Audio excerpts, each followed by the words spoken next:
Yon! Kamusta uli kayo? Another day, another dish. Ayan, binuksan natin yung kulan dyan. Nagpapainit tayo ng kawali. Ayan, hulog na natin ang bato. Yan, at yan, ima-minus ko lang yan. Hanggang maluso yung ating bato.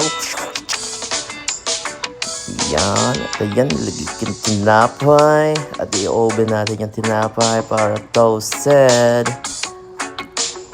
Yan, maraming po palang salamat palagi sa inyong pagsubaybay sa aking mga content sa pagluluto. Maraming salamat po sa inyo. At ayan, inugasan ko na yung ating tilapia dyan na boneless. Ayan, nalagyan lang natin yan ng konting pampalasa. Ayan, binudburong ko na yan ng ating flour. Ayan, breading flour.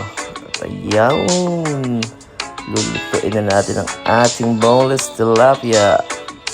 At ayan, pinarito ko lang yan. At ito, nagsalin ako dyan ng meatballs. Hindi ko na pinakita po sa inyo at sinorkat na natin yan.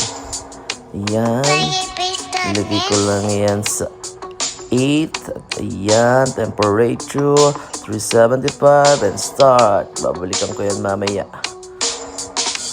Ayan na nga, no? At ito na ang ating fish. Babalik na rin ko na yan. Ayan, no? Ayan, no?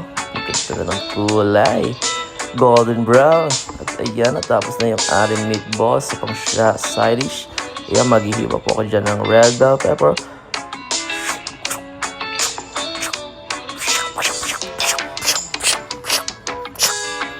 At ito ang ating white onion.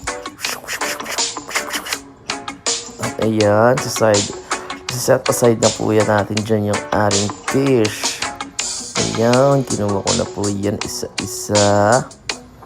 Yan po, sa mga gusto pong mag-try gumawa nito, napakadali lang po niyan at napakasimple. Mabilis din lang din pong gawin yan. Pwede po yan pang merienda or pang lunch, pwede po yan. Ayan.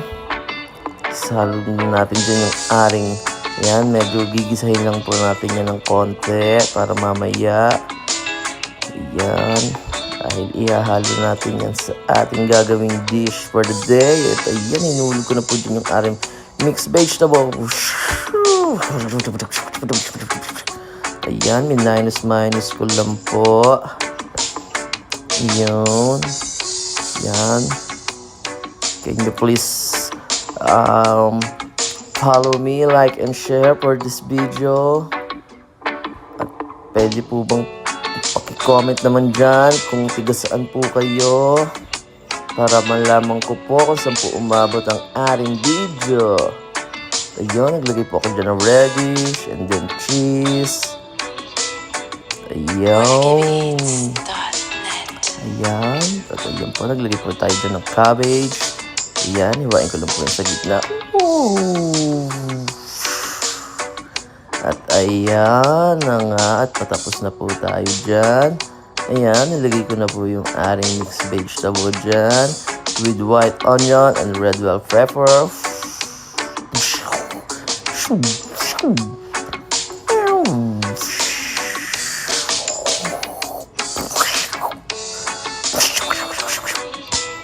At ayan ang ating meatballs. At ayan, tapos na po ang ating dish. Yan, maraming pong salamat sa inyo palagi. And God bless you all. Thanks for watching. Please follow, like, and share. If nagustuhan nyo po ang aking video. Thank you po very much. Thank you very much po sa inyong lahat. Salamat po sa suporta.